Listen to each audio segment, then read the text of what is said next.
purpose. There it is! The product of all of the self-analysis that I have done over the past year. Or at least there it is for now, because I know I will continue to analyze myself. I do it all the time, so I know I'm not going to stop. We were asked to write our life purpose papers in class this week. It was the last week of first year for a lot of us, myself included. We were asked to do it by hand, which I really liked. It made it feel more personal, and I was surprised at how easily it just sort of flowed out of me, which I sort of saw as a confirmation that this truly was something that was coming from deep within me. I've always liked the idea of having a purpose. I've always really wanted to figure out exactly what mine is, and I'm not saying that this is it for now and forever, but it definitely is more clear and concise than anything I have ever been able to come up with before, so I'm really happy with it. It's 9 pages, so I'm not going to be reading it all to you because that would be a really boring video. However, I am going to sum it up for you now, the gist of what I have come to believe is my life purpose over this past year. When I first walked through the doors at Rhodes, my intention was to become a sex, love, and relationship counselor. I wanted to work with couples, mostly helping them build healthy connection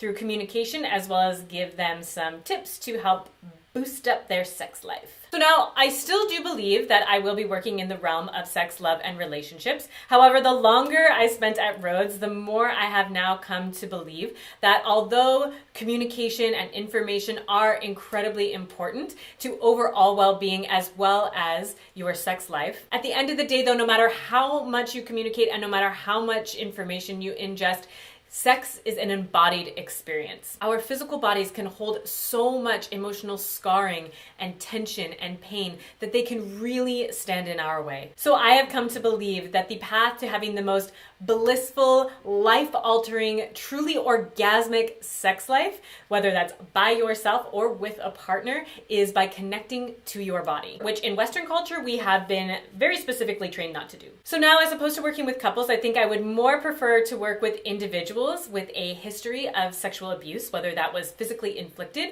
or just societally ingrained shame and confusion, which is pretty much impossible to avoid in modern Western culture. Sex used to be considered, and still is in many Eastern religions and philosophies, to be a spiritual experience. It was used to harvest creative power as well as access personal potential and etheric states of bliss, pleasure, and enlightenment. Sign me up! That sounds like way more fun than meditating. I want to reclaim the sacred and energetic power of sex for myself and others using a combination of talk therapy and somatic experiencing. Or at least that's what I've decided for the time being. I will let you know how that unfolds over the next 6 months. I know as part of second year, we do get business training if we are interested in starting our own practice, which I am. So hopefully that will evolve even more as I move forward in this program. So wrapping up first year for me, overall, this experience has been amazing. I have been challenged. I have overcome challenges. I've gained a lot of awareness about myself as well as my behavior. I've worked on triggers that I had. I discovered some new triggers that I didn't even know that I had. I have been heard and seen by a community of people who are also working on their own self-responsibility and vulnerability and holding space for others. I have been embraced and I have been accepted and I have been seen,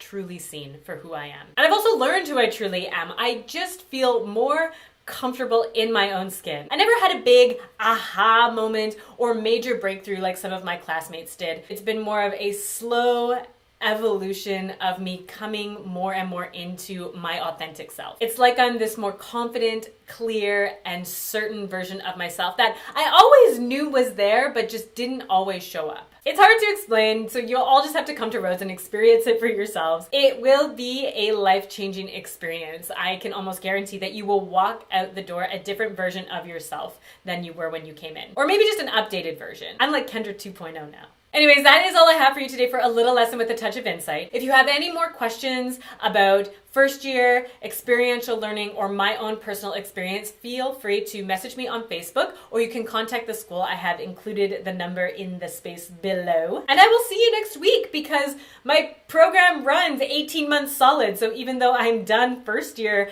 I am starting second year on Tuesday. Have a good long weekend, although this might be posted after the long weekend, in which case I hope you had a good long weekend, and I'll see you next week.